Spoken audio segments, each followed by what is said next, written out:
Fafa Lu from FFLU Elite Basketball Academy. Hi Fafa, how are you? Very good, very good. How are you? Good, Thank you so much for coming. You guys are amazing, coming all the way from Hamilton, putting that effort in.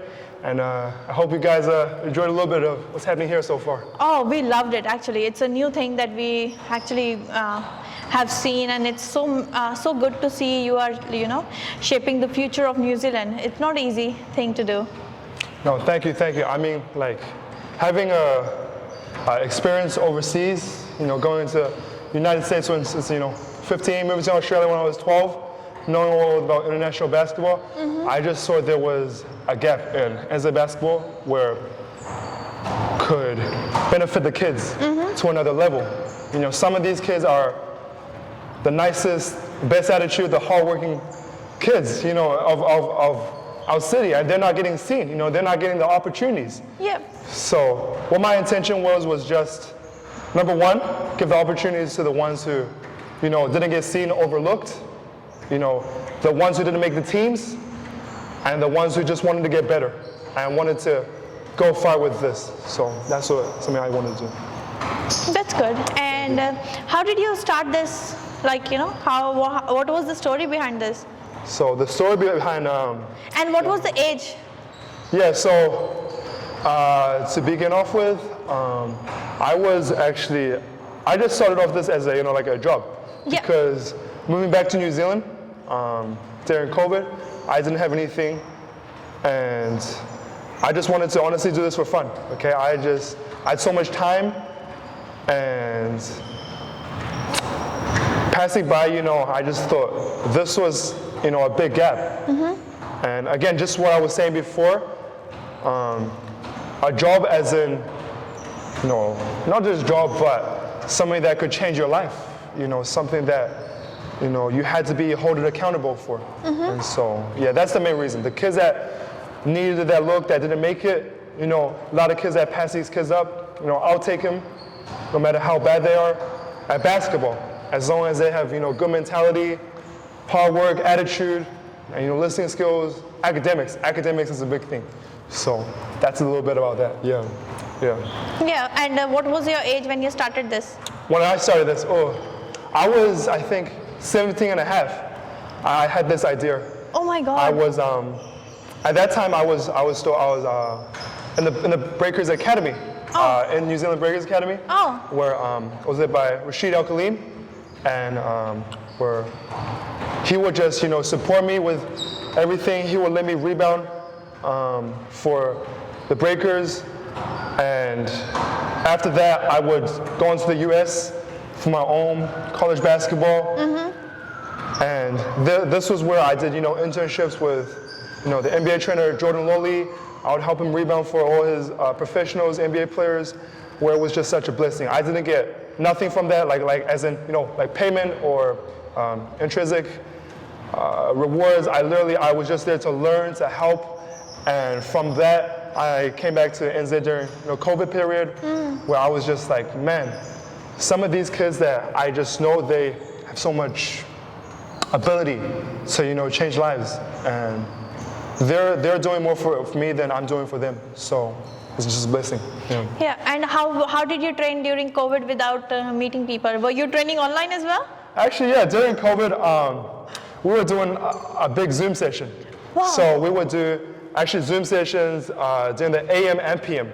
AM was for the younger kids. PM was for usually the older kids, like some of these kids. Oh. So yeah, actually most of these kids were part of the Zoom session. So we trained almost every day. We just went hard. We did everything, like from ball handling, mobility work, to even yoga, and even like running on the spot. It was incredible. Even worked on defense, with such a little amount of spots. So I was, even though COVID hit, I'm really appreciative. Because if COVID didn't hit, I wouldn't be doing this right now. I'd probably be in the States, probably back being, like a person that just was worried about his studies and not, starting something like this. So, yeah. Interesting. And you were born here, right, in New Zealand? I was, yes. Yeah. So what were you doing in Australia and US? Well, at the time when I was 12, my father and mother are pretty much separated. Oh. Sorry about that. That's okay. Yeah. It was something I never like expected. But when my dad moved, he didn't want to stay with my mom anymore. So I was a swimmer back then, and so I moved to Australia for swimming because I wanted to be like an Olympian one day on the podium. It would have been amazing. And yeah. So going there, a coach at the school in the Gold Coast named Adam Dara. He also played for the New Zealand Breakers. Oh, wow. Where he would just say, pick a basketball, you should come. And so that day when I was 14, I picked up a basketball and I just never stopped. Every single morning, evening, I would be out at the basketball court, at the local basketball courts at Varsity Lakes, and it would be 5 a.m. in the morning till 11 p.m. at night, sometimes on Saturday, Sundays. So wow. It was just something I love so much. It's incredible. Yeah. Oh, that's interesting. And how it feels, teaching the kids here. It's not a small job to do. It feels it's a blessing for me. I am so grateful for this. There's nothing else in the world I love to do than this. Like this is honestly, this is my dream come true. When I was a couple years younger, I always wanted to play in the NBA, play Division I basketball. But unfortunately, it didn't go my way. I wasn't always the tallest. I wasn't the shortest. I wasn't the fastest, the highest jumper. But something that I always had that I felt nobody else had was the hard work and the attitude to lead, attitude just to get better, get everyone around me better. And that's the reason why coaches would take me.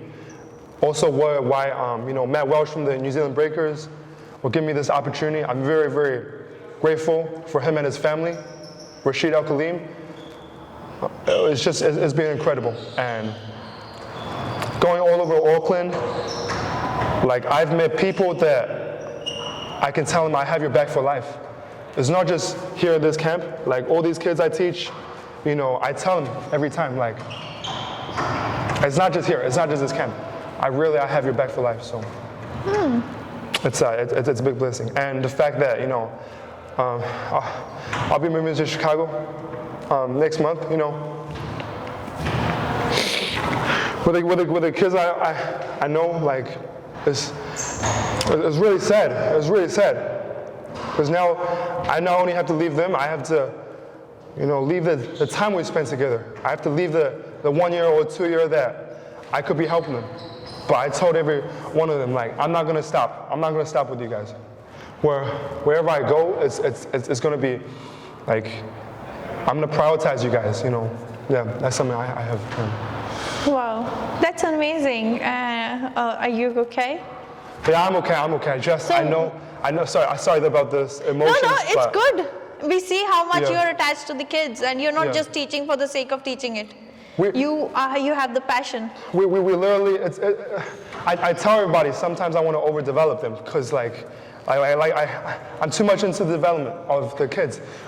At times after the practices, I would take them to the train station. Would take them home when they don't have their parents pick them up. I would buy them food when they don't have nothing. I had a parent from this year whose father passed away a couple years ago, and she lost her job. So I gave this kid a couple months for free. Like I just said, keep coming. I don't care about everything else. All I care is about you being here. And as long as you have hard work, you can listen. I'm willing to help. No matter how much I invested into myself when I was there. Like I'm so grateful for this to have your kid. Trust you. Yeah. And so you're going to US. What are your future plans after that? My future plans after that. Actually, I haven't got any plans. Oh, okay. This academy has been extremely great. I have never had anything. I never thought about anything like this. I never thought about it. Yeah. I'm so blessed every day. I wake up at 4 a.m. every morning, thinking about what I'm gonna do for the next week. What my plans are for the next week, and just them, they motivate me so much. I wake up at 4 a.m., I sleep at around 11, looking at tape analytics and how I can, get each other's like footwork well, because we record every camp and retraining. And even after this camp, I'm still gonna go back and look at their footwork, because I'm gonna message them back, saying like, you gotta work on this, you should do this better. So like, I just want to do this for them. Yeah. Wow. And how does your day look like every day? My day is. What time do you start? So I wake up at 4 a.m. every day. Uh-huh.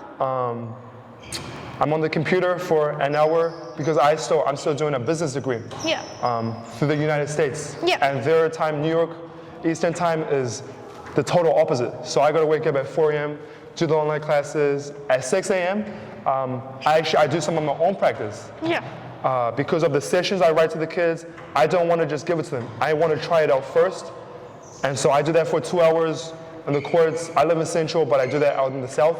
Mm-hmm. And so around 10 a.m., I would go maybe eat first and then go to the North Shore, to the breakers, or I would go, develop some other, older kids or older maybe adults. Mm-hmm. In the afternoon, right after lunch, I would go to coach my program. Yeah. Coach my program, help them out. And then during the evening, I would go coach another program, and maybe North Shore, maybe Central. Oh. And then after that, I still got to finish my homework, and this is maybe 10 p.m. Oh, wow. So around 12, 11 p.m., I sleep every day. But I don't know why. I don't get tired because it's so motivating. And usually on the weekends as well, I coach maybe 8 to 10 sessions of a 10-hour day. I'm just standing and just like what you saw, like, it's about them. It's about them. It's not about me. It's about them. It's not about the coaches. It's not about, like money or whatever. I know you're an entrepreneurship channel. Yeah. But this entrepreneurship is it's a lot. About the kids. It's about kids. Yeah, totally understand. Yeah. And what about what I would like you to give a message to our audience watching, like 5 takeaways from your life. Oh, 5 takeaways. Okay. So we made 5 focus points from our Monday camp, our camp day 1, that was, I think, really important. Okay, but some of my takeaways are: work hard, no matter what. Like, if you put the effort in, it will at least, change different avenues if you fail.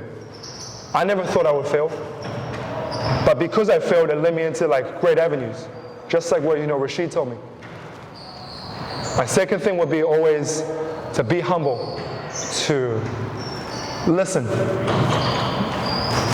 Right after this camp, I went to every single parent. I either called them, texted, or I texted the kid. I asked, did you understand this footwork? Did you understand when we did this move? Does that make sense? If there is anything that doesn't make sense, just let me know, because I don't want it to just be about this. I want it to be about you coming back into your school, your program, and dominating. Because these guys are all here to work hard. So yeah. My third one would be really care about the relations. The relations matter so much, whether it's between you and your family, you and say like me, between your clients, you and like a kid you teach, you and your grandma, you and the neighbor.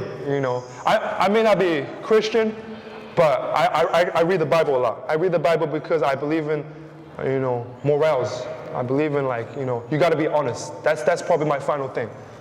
Being honest and transparent. Because I've made so much mistakes. I made so much mistakes that I just want to, when I tell the kids, I won't be able to do the same mistake again. Like, I tell them a lot of the time, make mistakes, but don't make it on purpose. Mm-hmm. Make it that you're true and transparent to yourself. So that's something here. Yeah.